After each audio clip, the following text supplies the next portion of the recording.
When you check yourself for ticks, you want to pay particularly close attention to any exposed skin, whether it's your legs because it's the summertime and it feels like 100 degrees out here, or I get typically when I'm in uniform, I have them crawl up my sleeve, so they'll actually be attached when I go to take my uniform top off.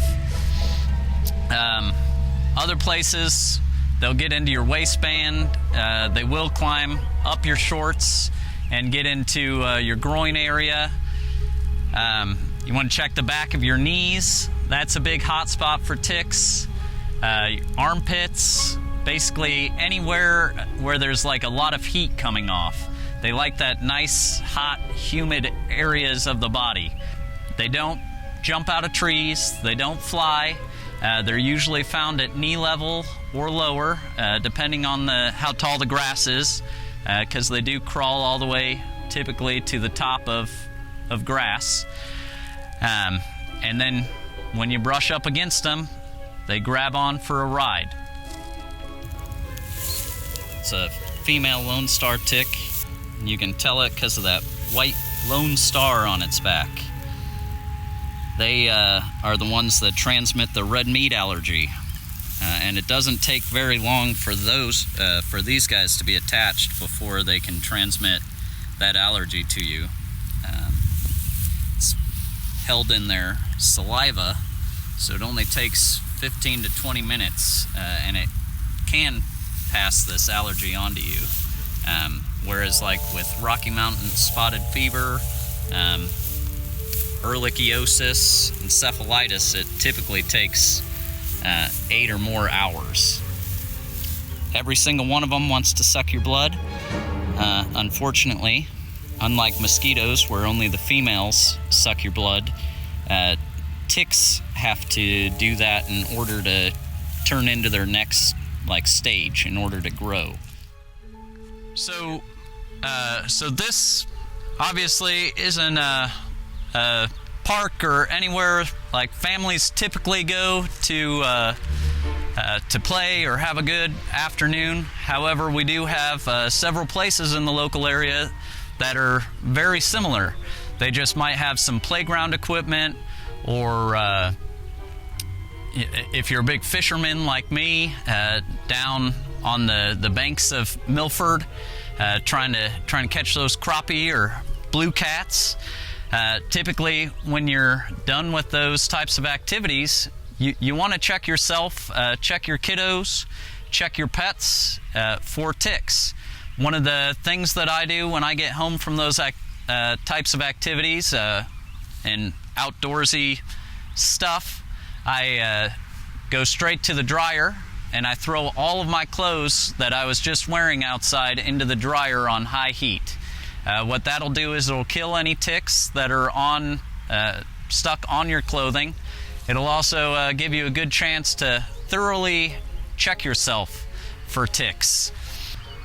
So when you do find a tick that's attached, just get tweezers, get as close to its little mouth parts as you can, the part that's attached to your skin, and then pull straight back. There are a lot of old stories that you can add nail polish to it, peppermint oil. Don't do any of that, please. What that does is it'll irritate the tick and it'll regurgitate its stomach contents into you. So if you got it in time where you didn't get a disease or any sort of anything from it, that will severely increase your risk of contracting Rocky Mountain spotted fever, for instance. So please, just get your tweezers out, pull it back. It's not an emergency either. Like I said, you have about 8 hours from the time it's attached before the risk increases for it to have transmitted anything to you. If you do pull one off of yourself, Public Health will be glad to take it off of your hands to send it out for testing. If you're going outside, there's no need to worry about the tall grass as long as we focus on prevention. So the things that you can do is you can wear long pants. If it's 100 degrees outside and you don't want to, then apply that one of those 4 EPA registered insect repellents to yourself, focusing on your exposed skin. So that's 20% DEET, picaridin, oil of lemon eucalyptus, or IR35. Although these won't completely prevent any tick from finding you or any mosquito from finding you, it will discourage them. And then once you're done with your outdoor activity, check yourself. Focus on your legs. If you find them on your legs, continue on up your body. I enjoy trail running, so I frequently come home after just brushing up against some tall grass, and I've got a tick here or a tick there. A couple weeks ago, I actually got a call from public health.